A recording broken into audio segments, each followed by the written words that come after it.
Anong pinakamasakit na bagay na na-realize mo tungkol sa friendship? Anong ginagawa mo para mapanatili ang balance sa buhay? Kahit na hindi madali.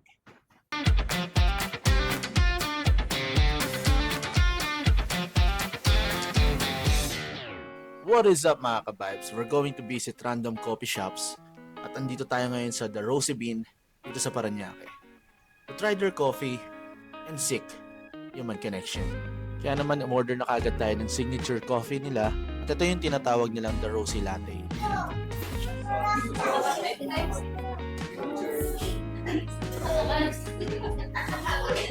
Right after na makuha ko yung kape ko, ay naghanap kagad tayo ng random stranger na pwede natin makakwentuhan. Hello po, okay lang kung maki-join sa inyo sa table. Okay lang din mag-vlog. Okay lang. So, say hi. Ano name niyo, madam? Honey. Honey. And we'll start the connection by asking them question na manggagaling dito sa comfort cards. This card is for self-reflection, heart-to-heart talks, and group conversations. Pero naisip ko lang, ano kayang thoughts or experience na pwedeng i-share ng isang stranger? Dalawa kayo actually. Dalawa kayo sasagot. I'm making, sa content ko kasi, I'm making stranger to a friend. Okay lang ba yun? I'm Chad nga pala. Chad. Hello po. Hello madam.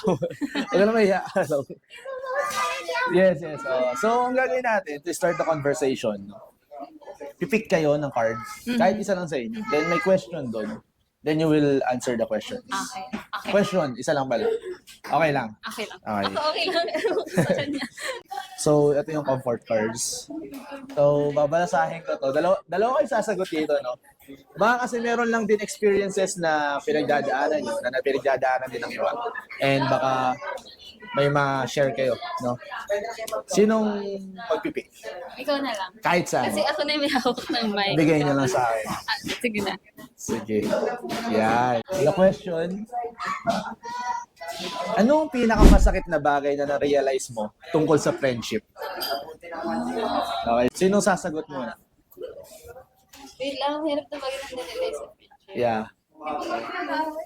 Hindi, kahit hindi sa friendship nyo, kahit sa ibang friendship na meron kayo, yung pinakamasakit na bagay, yan, pwede nyo hawakan yung question. Sige. Charot. Based on experience, ano yung pinakamahirap na bagay na na-realize nyo? For me siguro, kahit gaano pa katagal yung friendship nyo, dadating talaga sa point na maghihiwa, Separate ways. magsa-separate ways din kayo kasi mag-iiba yung landas nyo, mag-iiba yung pananaw nyo sa buhay, mag-iiba yung, paano ba? Parang, basta mag-iiba yung path na gusto nyong tahakin sa life. So, yun yung pinakamasakit sa friendship kasi parang naka-build na kayo ng connection. Okay. Tapos biglang dadating yung point like one day na parang, wala, babay na. Ganun. Marirealize Babay na So, ma-realize kailangan na. mag-separate ways. Na parang, babay na. Doon sayang yung, Oh, sige. sayang yung, for me, parang pinagsasayangan ko yung memories, of course. Pero wala kailangan siya. Kailan mo na-experience to? And ano yung nagpa-realize sa'yo? Oh, like, ano ba to? Elementary or high school or may friends ka ba na gano'n? Kailan mo na-realize yung ganyang ano? Huwag ka na mahiya dyan. Na-experience naman siya in every events in life. Since hindi naman tayo nakakita ng friendship ng pang high school lang, Yes, pang college. Like, nakikita natin sila throughout the entire ng life natin. So, applicable siya sa lahat ng And event. na-experience mo naman, no? Yes, of course. Ikaw, Jana. Oh. Meron yan. Meron Madami yan, kong friends, oo. di ba? Hindi lang naman si... Shout out. Ay, nag-shout out. Okay na, sige, shoutout yung mga friends nyo na... Ikaw, pwede mo shoutout yung mga... Hindi naman nag-end yung friendship nyo, di ba? Hindi naman. Nag-separate ways lang Nag-separate ways. May Sa iba rin kamustahan mga pa goals, din. yan. Pero hindi na yung katulad before na may bonding, Ah. may parang nagkaroon ng gap. Okay. Pwede mo shoutout yung mga friends mo na ano? Shout out! Mga kaibigan ko dyan. Charot. Ikaw, Jana. Sige na, huwag ka na maya. Same with her, yung sagot ko po. Okay. Kasi nga, like, yung sabi niya, meron na kayong na-build Tapos all of a sudden, magsa-separate kayo dahil lang maybe merong misunderstanding na hindi na pag-usapan na parang choice nyo naman na pag-usapan. Pero yung other person is parang ayaw niya talaga. So, Okay. syempre like, oh, so sakit na nga. Bakit Sasakit. ba't ayaw mo makipag... But, though, gets naman. Syempre, valid yung nararamdaman niya. Valid din yung sa amin. Gets yung point. Okay. Tapos, safe lang kasi kami ng ano eh. Same Like, lang kung talaga. ano Yung naranasan niya. ano lang, kumbaga, kasi ako na-experience ko rin yan actually. Like, yung mga best friends ko, nag-abroad, tapos yung isa, seaman, parang, syempre, nag-separate ways. Adulthood, talagang dadaanan. Tama naman yung sinabi mo, madadaanan yun. No, na talagang hihiwalay din ang landas. Pero the connection na na-build, magstay pa rin yun. Kapag nakita kayo, same pa rin yung, parang excited kayo pa rin sa isa't isa. Pero good point yun, ang ganda nun. And meron yan kasi, basahin mo, madam. Get the mic, please. Basahin mo. Wow. Maintaining a friendship takes effort, but it's the little act of kindness and communication that keep the bond strong. Wow! Ang And yung ganda. message mo. Ang ganda. Ganda, diba? Okay lang picture natin. Okay lang. Maraming salamat kay madam dahil they share ng good sentiment talaga and experience din, no? Talagang ang ganda nung binigay nilang point dun sa question yung parts. Kaya see you on the next one. Maraming salamat. Peace out.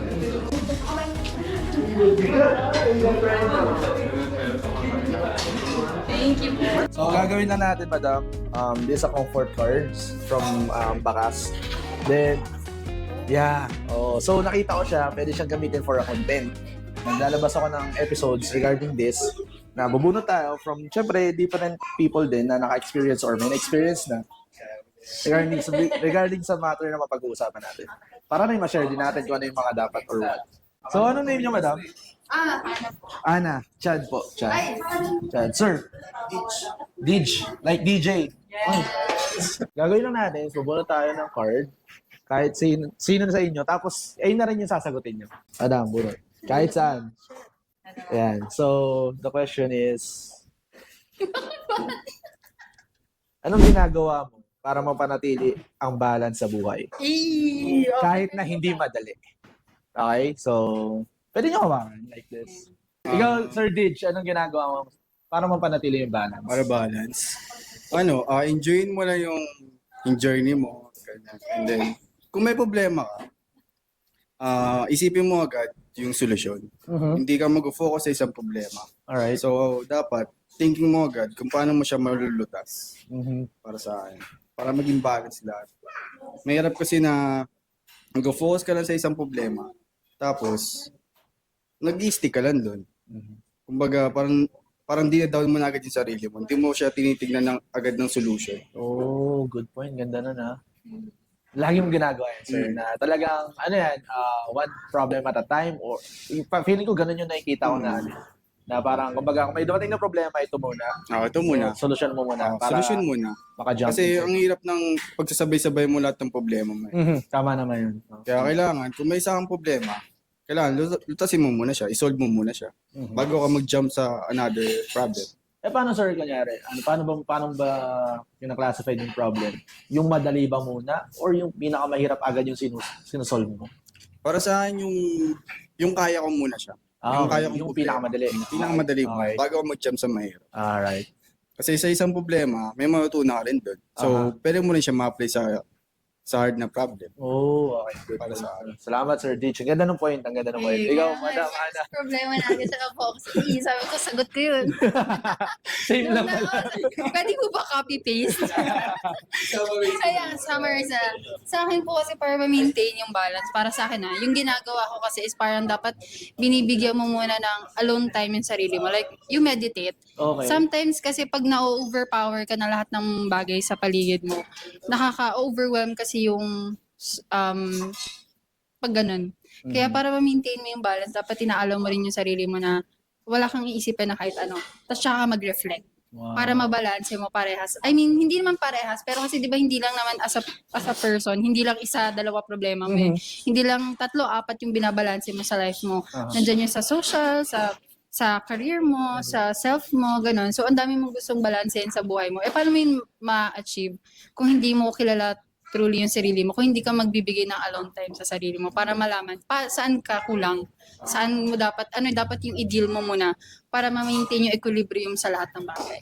Nice. So parang ang ginagawa mo, madam, yung step backwards muna. Yeah, reflect. So, titingnan mo muna kung ano yung dapat mong gawin. Yeah. Hindi agad yung pag may dumating sabak agad. Oo. So para hindi rin siya parang hindi siya instant na solution din. Yeah, para hindi ka din basta-basta nagkakamali. Kasi minsan Tama naman. pag instant, kunyari may problema dumating, tapos sasabakan mo agad. Minsan doon ka kasi mas prone sa pagkakamali. Aha. So you reflect. Para nakikita mo kung ano ba dapat yung atake na gawin mo. Just like kung ano yung sinabi niya. Tama naman. Galing, ang galing. Ang galing, madam. Galing. So, yung nagbasa kanina ng question, si madam. So, Sir Ditch, basahin mo yung nasa likod ng card. Balance is all about making time for what important. Hindi kailangan perfect. Basta you're trying. Tinamaan yung sagot nyo parehas, di ba? Di ba? Di ba? Tinamaan yung sagot nyo na si madam. Di ba? Ito yung sagot no, sa kanila. Balance is all about making time for what's important. Hindi kailangan perfect, basta you're trying. Sobrang tinamaan yung parehas. Yung sagot nyo, di ba? So, ang galing lang, no? Sobrang galing lang din ang sagot nila. Talagang perfect din yung card na sagot din ng card. And sana sa mga nanonood and makakapanood nito, may napulot kayong learning kay Madam Ana and Sir Didge, no?